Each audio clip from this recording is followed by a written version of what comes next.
This is Doug with Charleston Bitcoin Meetup, and this is a man on the street interview at the Mount Pleasant Bitcoin Collective. This is an evening Bitcoin meetup that we do once a month over at New Realm Brewing, where Chad runs it. And it's more of an educational and social since we have a private room here. They've got a good menu, deep beverage selection, and we usually get a lot of good input with the people that show up. Last night we probably had around 20 people from all varieties of experience in Bitcoin, and I wanted to ask some questions as far as what their thoughts were about Bitcoin on the street. Good evening. We're at the Bitcoin Meetup, and I'm sitting with Chris, and just wanted to ask a question regarding what your thoughts are on the current vibe about Bitcoin retirement, specifically with the ETFs and IRAs and maybe 401ks. Yep. No, I think it's great. I personally have Bitcoin in my IRA, probably about 80% at this point. I think anything to grow the adoption, and it's also an easy on-ramp too. You don't have to, for some newcomers, it's hard to go out and get an account on an exchange or get a ledger or something like that, where they already have the rails of the 401k to go ahead and plug in to something on top of something that's underperforming. I don't think it's a problem to put Bitcoin in there, take out some bonds. I think it's just an easy way for people to get acclimated to the price fluctuation in a way that doesn't affect their everyday life. How easy, or well, actually, let's back up. How did you find out about it from your retirement perspective? Is this through your job, or are you self-directed through an IRA? I'm self-directed through an IRA. Okay. So at this point, through my company, they don't offer it. Mm-hmm. But I rolled over an old company, as well as through a Quadro. I was able to have a self-directed IRA through Robinhood. So through that, I'm able to buy IBIT at least. Excellent. Yeah. Excellent. Because I've actually been trying to push my own folks roll over some old 401ks into an IRA to do the IBIT purchase. In fact, I just got a new job, and so I'm in the process of rolling over more money into it, and I cannot wait for it to get there so I can put it into Bitcoin. That's fantastic. I love that answer. Yeah. Cool. All right. That's it. All right. Appreciate it. Yep.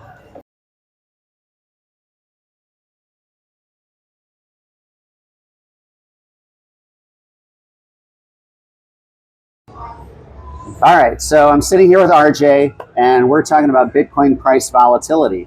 So it hit its all-time high within the last 3 weeks of 126,000.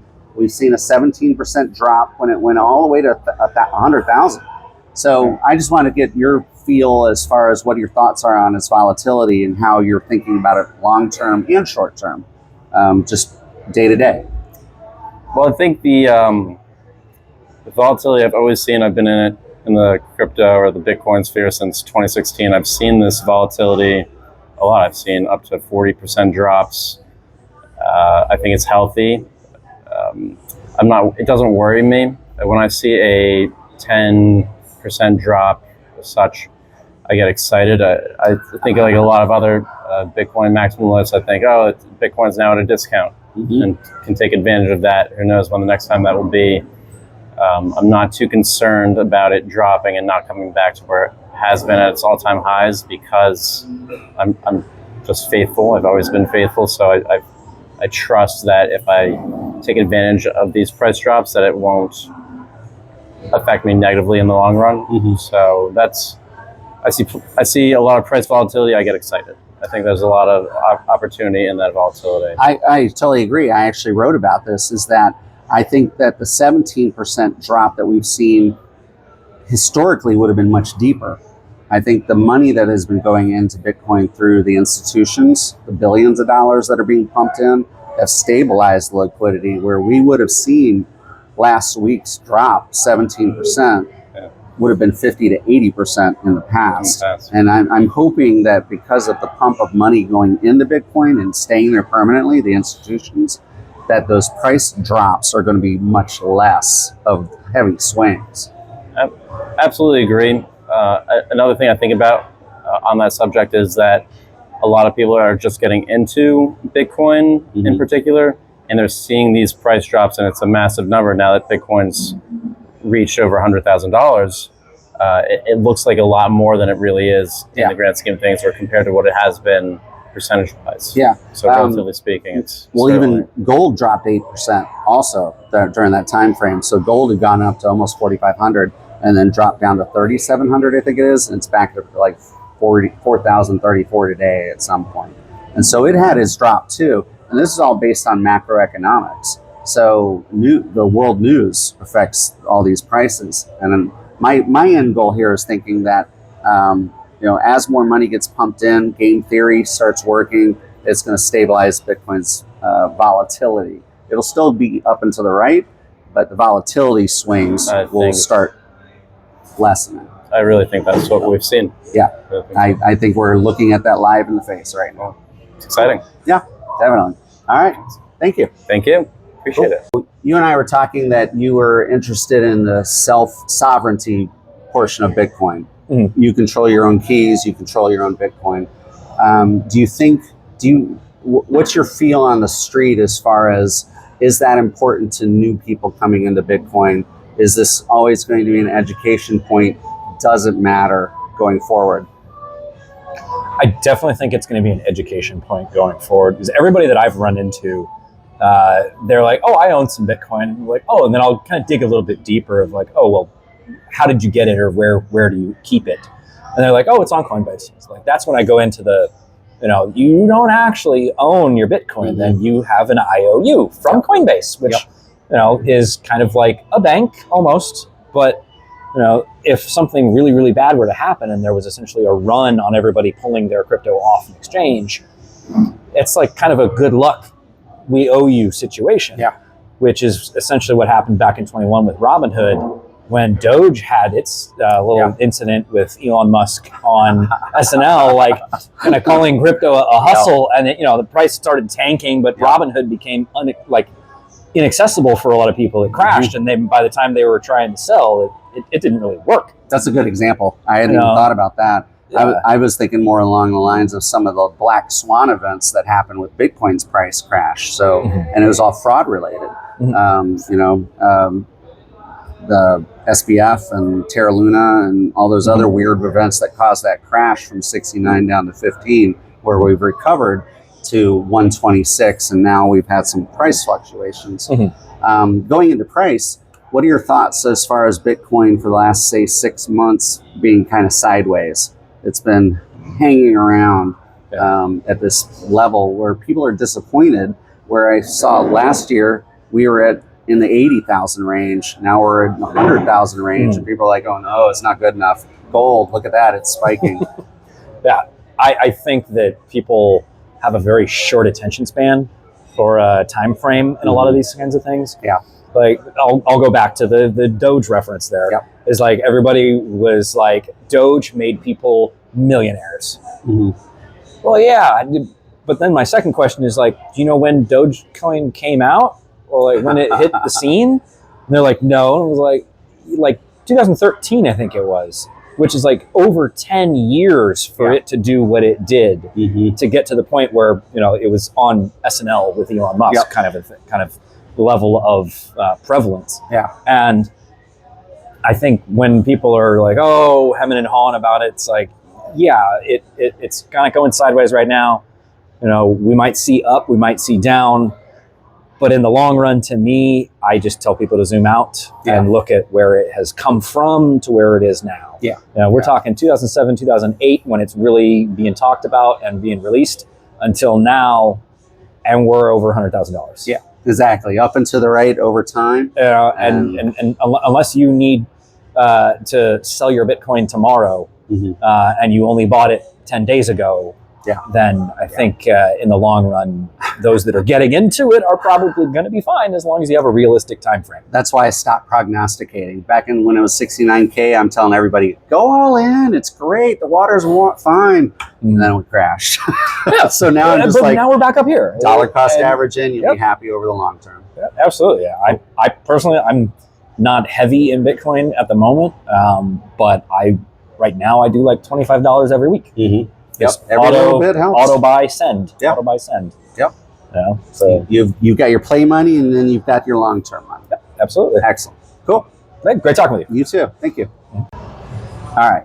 So tell me a little bit about what your current thoughts are on the Bitcoin ecosystem right now. We're talking like world events, price volatility. Where do you think institutional investment is heading, and how that affects, say, IBIT or retirement funding, that kind of thing, just off the cuff? Yeah, so I would say institutional investments increasing at a rapid rate. It hasn't really maybe translated into price as much as people want, but I think that if we kind of have a long time horizon and we realize that institutions have really only been investing for 18 months, it's astronomical. IBIT's at $100 billion. We have, I think hundreds of treasury companies now, but holding,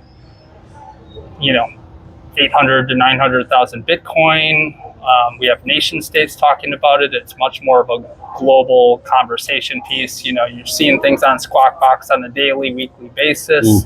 I think that, recently people have been, upset that the price hasn't moved more, but if we're talking about corporate adoption and just how much Bitcoin is out there in the world in common conversations, it's been exponential. Yeah. So when you talk to your clients or talk to people just out in the world, I don't know if you run into the same thing I do, but like I have clients that won't touch Bitcoin. They're like, nope, no way. And I'm like, well, if you had bought it when I told you to buy it 3 or 4 years ago, you would now be sitting on probably $1.5 million for that 200,000 that I was kind of saying, hey, now you're because of cash flow, they need to have the money available. But they could have just put some on the side to Bitcoin, 20%, say, or even if they went conservative, 5%, they still would have a substantial nest egg from, say, 3 or 4 years ago. Yeah. Do you see that as part of what you do? Yeah, I think that it's hard for people to take the first step. The most success I've had with people is just saying, establish a purchase. I think people are a lot less likely to resist if it's, hey, why don't you buy $500 a month or $1,000 a month? Then they start tracking it more, they start researching it more, they have a little skin in the game, and then I feel those bigger conversations happen a little more naturally, because I get it. It would have been extremely profitable for them to buy a large tranche of it 4 years ago, but they won't buy a large tranche now if they haven't, if they're not comfortable with the network and they haven't done it. So I think like buy and then research, I like that mentality. Not buy big, but get something so that they're at least they've transacted, they know a little bit, and now they're following it. Yeah. All right. Any other thoughts as far as what's going on in the world stage, as far as how you see Bitcoin progressing? I think we're kind of still at the early stages of corporate adoption. I think it's really exciting that we have so many states that are passing legislation about, strategic Bitcoin reserves. Even at the federal level, the strategic Bitcoin reserve hasn't really been funded with any new Bitcoin, but, we're only 10 months into the new administration. So I think it's really early and there's other priorities there. But I see in the next 3 years some big moves happening either at the state or federal level that could really springboard corporate and global adoption. And I think the more that everyday people, individuals, families, family offices, wealth managers, the more that they see that this is an accepted investment vehicle, and then they kind of go down the road of researching fiat currencies and how they're debased, I think it's going to be more and more accepted.